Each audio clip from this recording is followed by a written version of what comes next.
Hi everybody, Neil Kravitz here. I hope you're enjoying these daily clinical pearls.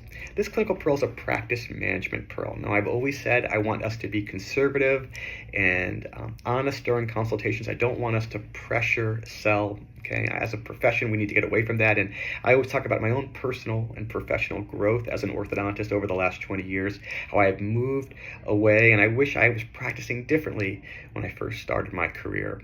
But the pearl here is to never go in for the close. I hate to talk about closing, but never really present a treatment plan as a must start when a family is not ready to begin treatment. So you may have a parent who is not emotionally ready to begin treatment. They may not be financially ready to begin treatment. They may just be coming to see you because they're not even sure if there's a need for orthodontic treatment.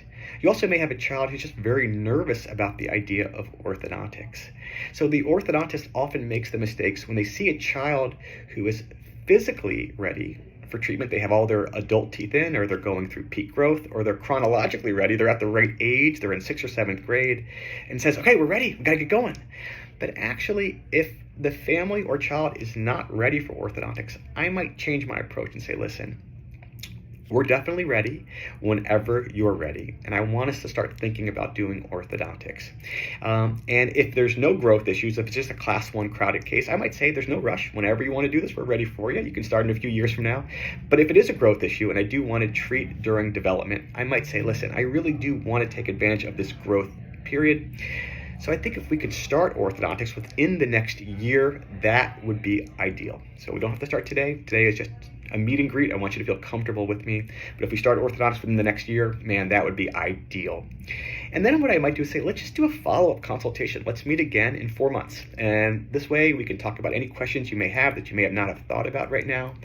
And I'm here to answer any questions. We're not going to do this until you're ready, but we are ready to start thinking about it. And I do think that there is a benefit for orthodontics. And that gets the family to start thinking about the idea of orthodontics without pressuring them into starting. Because I think if you ask someone to make a decision before they're ready to make that decision, that's only going to scare them away. Let me know what you think about this pearl. Thank you guys so much for subscribing to this page. Thank you for supporting the JCO.